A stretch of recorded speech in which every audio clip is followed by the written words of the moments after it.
तं प्रत्यक्षं शिवरूपिणं शिरसा योगपीठस्थं मुक्तिकामार्थसिद्धिदम्।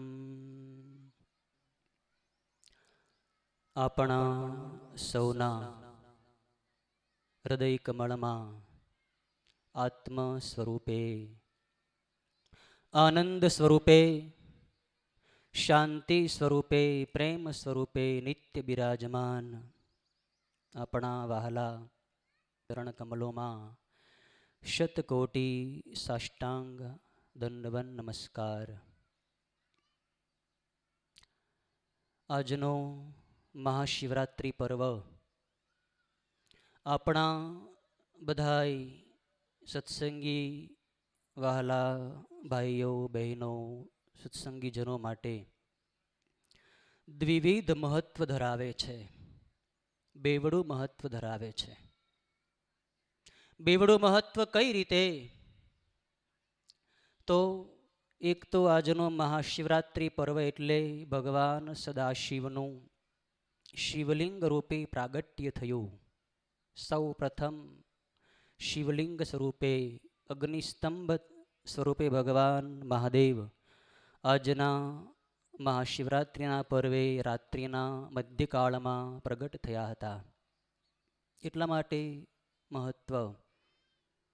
અને આપણા ગુરુભક્તો માટે બીજું મહત્વ મહાશિવરાત્રિનું શા માટે છે? તો જેમણે પોતાના આજીવન પર્યંત આ સૌરાષ્ટ્રની ભૂમિ ઉપર, આ ગુજરાત પ્રદેશમાં પદયાત્રાઓ કરીને કરપાત્રમાં ભિક્ષા માગી ઉદર નિર્વાહ કરીને આ સમાજના લોકોને ભગવાન શિવની સન્મુખ કર્યા, જેમણે આપણને સનાતન ધર્મના સંસ્કારો આપ્યા, આપણને માનવ બનવાની સાચી પ્રેરણા આપી, માતા પિતાની સેવા, સમાજની સેવા, દેશની સેવા કરવા દ્વારા આપણું કલ્યાણ થાય છે એવો મુક્તિનો માર્ગ બતાવીને પરોપકારનો સંદેશ જેમણે આપણને આપ્યો, જેમણે અનેક કાંતાનો સંપૂર્ણ ત્યાગ કરીને આપણી સમક્ષ સાચા સંન્યાસી સંત તરીકેનો આદર્શ સ્થાપિત કર્યો, એવા આપણા વહાલા ગુરુદેવ જે પાવન પવિત્ર પર્વે આ પૃથ્વી ઉપર જન્મ ધારણ કરીને પધાર્યા, એ પર્વ એટલે આજનો મહાશિવરાત્રિ પર્વ. આજનો દિવસ આપણા માટે કોઈ સામાન્ય દિવસ નથી. માત્ર ભગવાન શિવની શિવરાત્રિ ઉજવીને આપણે આ મહોત્સવ મનાવીએ એટલું પૂરતું નથી, પણ આપણા ગુરુદેવે કે જેમણે આપણને સાચા અર્થમાં માનવ બનાવ્યા એવા આપણા વહાલા ગુરુદેવની કોઈ સામાન્ય માનવ નહીં, સાક્ષાત શિવ હતા. એક જ વાત એના માટે પ્રમાણભૂત છે કે શિવરાત્રિના દિવસે કોણ પ્રગટ થાય? જવાબ માગવાની જરૂર નથી, તમને ખબર જ હોય. શિવરાત્રિના દિવસે જે પ્રગટ થાય એ શિવ જ હોય. એ તો મનુષ્ય સ્વરૂપે આપણને દ્રષ્ટિગોચર થતા હતા. બાકી માનવ આપણા ઉદ્ધાર માટે, સંસારના ક્લેશોને શમાવવા માટે, જગતના આદિ વ્યાધિ અને ઉપાધિથી ગ્રસ્ત જીવોને ઉગારવા માટે ભગવાન શિવે પોતે જ આ ધરાતલની ઉપર આપણા ગુરુદેવ સ્વરૂપે દેહ ધારણ કર્યો હતો. આવા પૂજ્યપાદ ગુરુદેવના મહાશિવરાત્રિ અને જન્મ જયંતિ પર્વ નિમિત્તે આપણે સૌ 1 મિનિટ મૌન થઈએ. બધાએ આંખો બંધ કરી દો. મનને ગુરુદેવની મંગલમય મૂર્તિમાં સ્થિર કરો. આપણા હૃદયના શ્રદ્ધા સુમન ગુરુદેવના ચરણારવિંદમાં આપણે અર્પણ કરવાના છે. આજે 1 મિનિટ બધાએ મૌન પાળો. બધા જ મૌન થઈ જાય. એક પણ શબ્દનો ઉચ્ચાર સંભળાવો ન જોઈએ. એકદમ શાંતિ, એકદમ મૌન.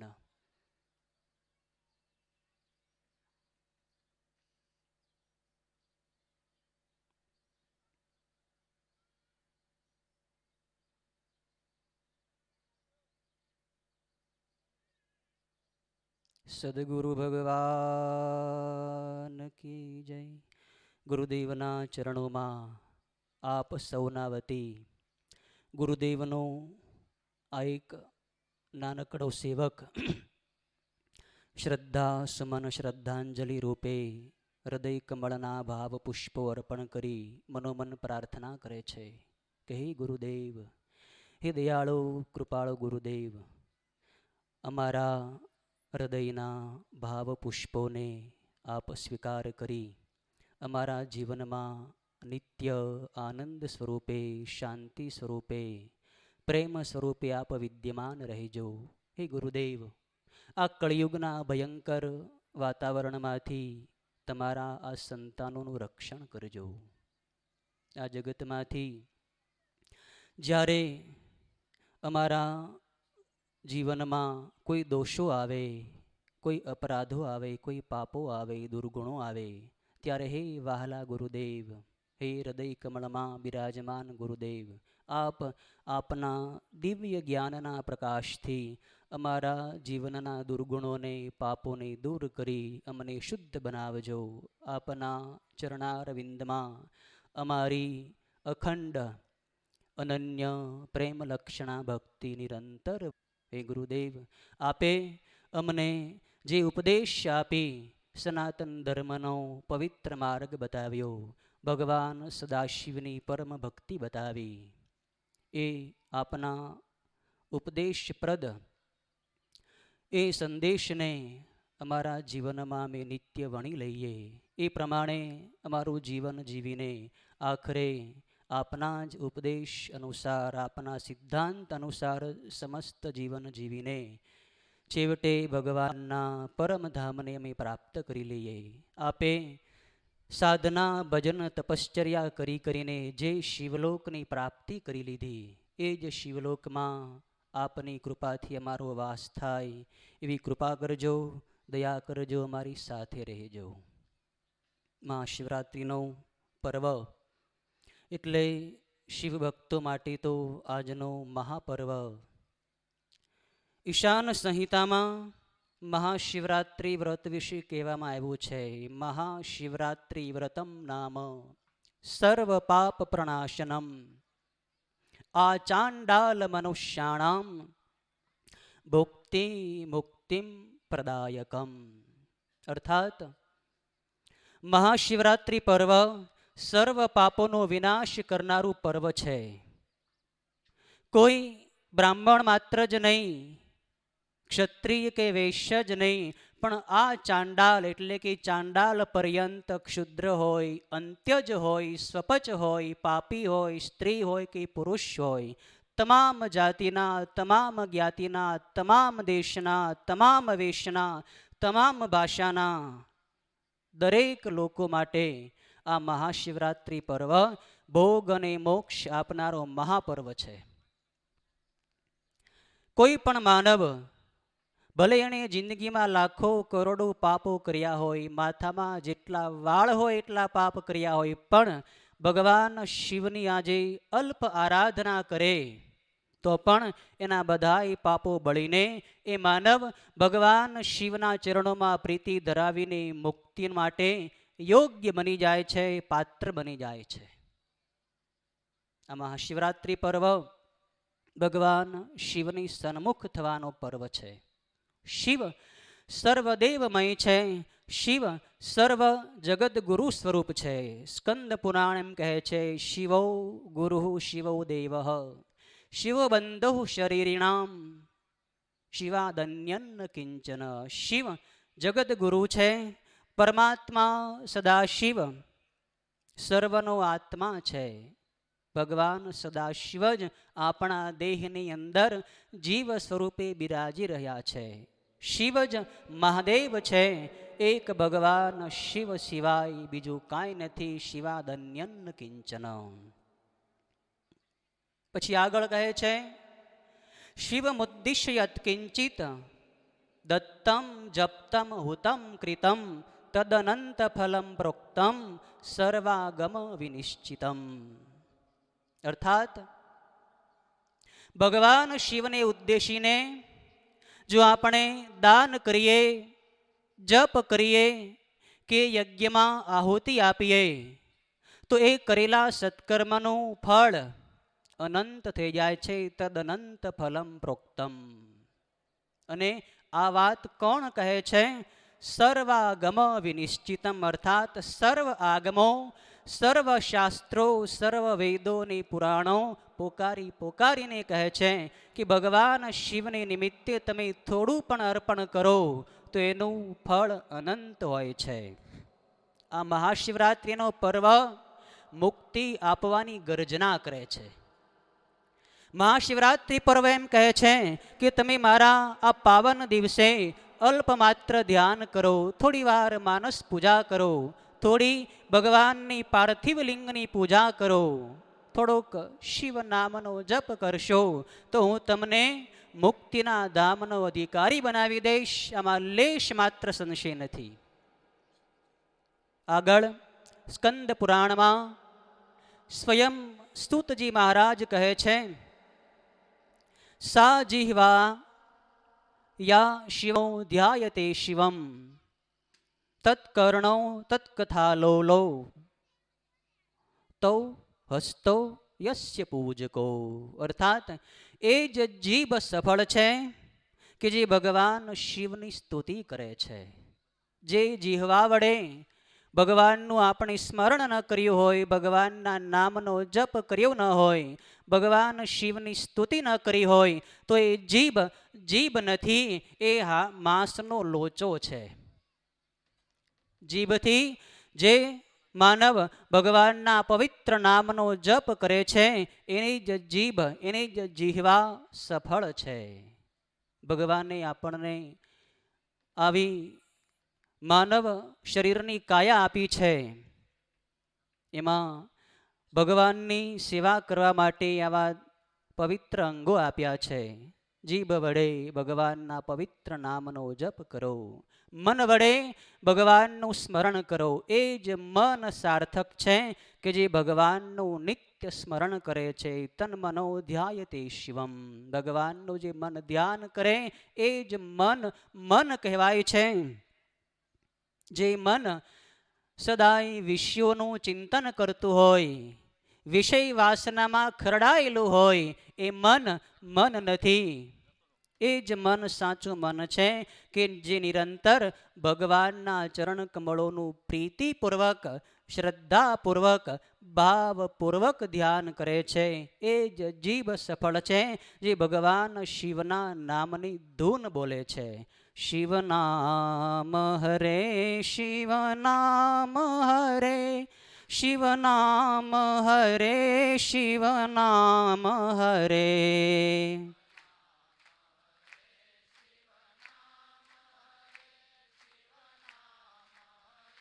શિવ નામ હરે, શિવ નામ હરે, શિવ નામ હરે, શિવ નામ હરે, શિવ નામ હરે.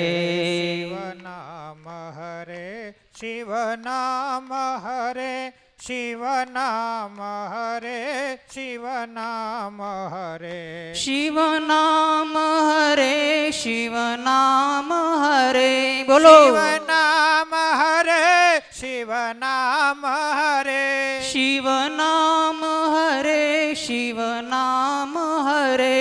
શિવ નામ હરે, શિવ નામ હરે, શિવ નામ હરે, શિવ નામ હરે. શિવ નામ હરે, શિવ નામ હરે, શિવ નામ હરે, શિવ નામ હરે. શિવ નામ હરે,